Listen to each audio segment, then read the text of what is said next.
நிறைய செலவு பண்ணிட்டோமில்ல, சுப செலவுகள் ஏற்பட்டது அல்லவா, அதை ஈடு பண்ணமில்லை. நம்ம ஈடுகட்டுற அளவுக்கு நம்மளுக்கு உழைப்பினை தருகின்ற மாதமாக இந்த மே மாதம் இருக்க போகிறது. வேலை வாய்ப்புகள் தொடர்ச்சியாக வந்த வண்ணம் இருக்கும். 12 மணி நேரம் உழைக்கிற மாதிரி இருக்கும், ஃபாலோ பண்ணுற மாதிரி இருக்கும். உழைப்பினை நல்கக்கூடிய மாதமாக இந்த மாதம் இருக்கப்பெறும். செலவீனங்களும் இருக்கும், அதற்கேற்ற வருமானத்தை தருகின்ற அமைப்புகளும் தேடி வரும். வீடு கட்டுறவங்களுக்கு, நிலபுலம் சேர்க்கை இல்லாதவங்களுக்கு, வண்டி வாகனங்கள் வாங்காதவங்களெல்லாம் வாகனங்கள் வாங்கிறதுக்கான பாக்கியம் ஏற்படும். வீடு கட்டுறதுக்கான அமைப்பு, நிலபுலம் சேர்க்கை வாங்கிறதுக்கான அமைப்பு, வீட்டில் சுப நிகழ்ச்சிகள் நடக்கிறதுக்கான அமைப்பு, இவையெல்லாம் ஒரே நேரத்தில் நடக்கக்கூடிய அமைப்பு மிதுன ராசிக்கு ஏற்பட போகுது. திருமண பந்தம், குழந்தை வேறு எல்லாமே சித்திக்கின்ற காலம் வருகின்றது. ஒரு மனிதனுக்கு நல்லது நடந்தால் தொடர்ச்சியாக வந்த வண்ணம் காணப்படும். ஒரு மனிதனுக்கு தவறான விஷயங்கள் நடந்தாலும் அதுவும் தொடர்ச்சியாக வந்த வண்ணம், அது இவங்களே அதிகப்படியாக பார்த்துருப்பாங்க. மிதுன ராசிக்கு இந்த மே மாதம் எவ்வாறு இருக்க போகுது? 1/5/2025 முதல் 31/5/2025 மே மாதம் முழுவதும் கிரகங்கள் அமர்ந்திருக்கும் இடம் என்று சொல்ல, நம்ம ராசிக்கு ராசிநாதன் ஏற்கனவே நீச்சகத்தில் இருந்தார். 11ஆம் இடம் என்று சொல்லக்கூடிய மேஷத்துக்கு வந்துட்டார். ஓரளவுக்கு நல்ல நிலைமையில் இருக்கார். உடலில் ஏற்பட்டு வந்த பிரச்சனையில் அனைத்தும் விலகக்கூடிய மாதமாகும். நோய் நொடிகள் ஓரளவுக்கு கட்டுக்குள்ளே வரத்துக்கான அமைப்புகள் தேடி வரும். பிரச்சனையான விஷயத்திலிருந்து நீங்கள் விடுபடக்கூடிய காலமாகவும் இந்த காலம் இருக்கும் ஐயா.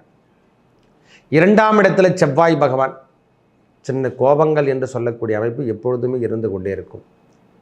3ஆம் இடம் என்று சொல்லக்கூடிய இடத்துல கேது பகவான் இந்த மாதம் 18ஆம் தேதிக்கு அப்புறம் இடம்பெயர்ந்து வரப்போகிறார். கண்ணியில் இருந்து வந்த கேது பகவான் இப்பொழுது 3ஆம் இடம் என்று சொல்லக்கூடிய சிம்மத்துக்கு இடம்பெறக்கூடிய காலம் வந்துடுச்சு. அது வரைக்கும் 10ஆம் இடத்துல இருந்து வந்த ராகு பகவான், சனி, சுக்கிரன், ராகு, இந்த 3 கிரகங்களின் கூட்டமைப்பில் இருந்து வந்தது. போன 3 மாத காலங்கள், 4 மாதங்கள் கூட சொல்லலாம். இப்போ ராகு பகவானும் இடம்பெயர்ந்து 18ஆம் தேதிக்கு அப்புறம் அவரும் இடம்பெயர்ந்து வெளியே வரப்போகிறார். எங்கேருந்துன்னா, மீனத்தில் இருந்த ராகு பகவான் இப்பொழுது 9ஆம் இடம் கும்பத்துக்கு இடம்பெயரக்கூடிய காலம் வந்துவிட்டது. அதுவே உங்களுக்கு சுபம் என்று சொல்லக்கூடிய அமைப்பு. வனத்தில் தான் எல்லா விதமான காய்கறி, இயற்கை உணவுகள் என்று சொல்லக்கூடிய அமைப்புகள் கிடைக்கிது இல்லவா. ராமபிரான் ஜென்மகுருவில் தான் சென்றார். ஆனால் அங்கே செல்லும் பொழுது எல்லா தீவினைகளும் அகழ்ந்ததாக வரலாறு. அவருக்காக ஏற்பட்டு வந்த தீவினைகள் அகற்றும், மற்றவருக்கு ஏற்பட இருந்த தீவினைகளும் அகற்றக்கூடிய காலமாகும். அதனால தான் வனவாசம் அவர் போகிறதுக்கு, அகலிகையுடைய சாபங்கள் நீக்கிறதுக்கான காலமும் அப்போ தானே.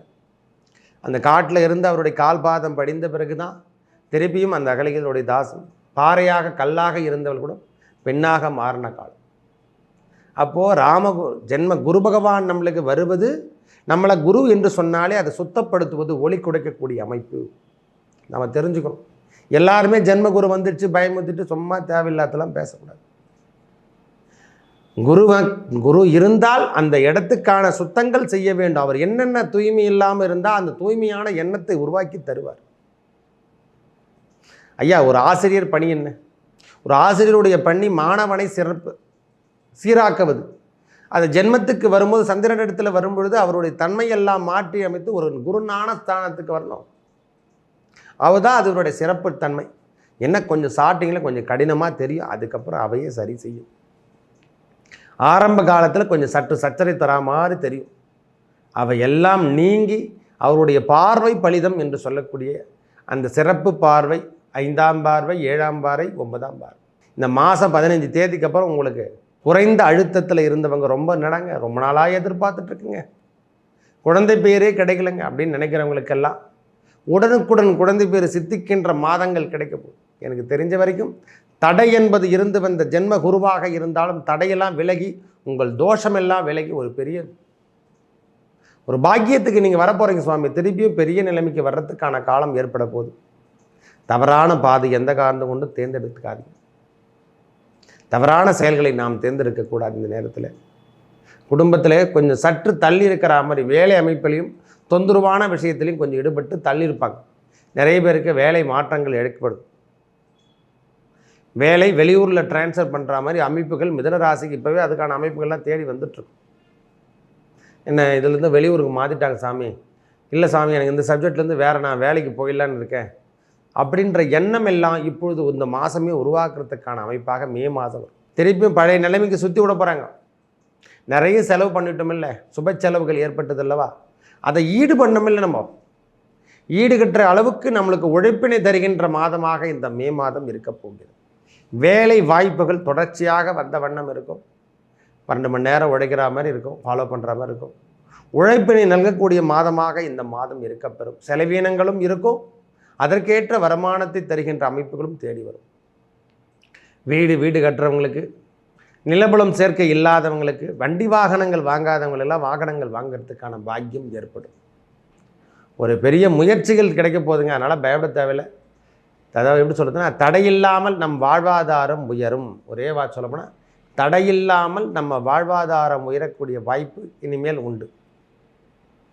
9ஆம் இடத்துல ராகு வருவதும், சூரிய பகவான் 11ஆம் இடத்துலேருந்து 12ஆம் இடத்துக்கு வருவது, அதை தான் சொன்னேன், வரவுக்கேற்ற செலவு.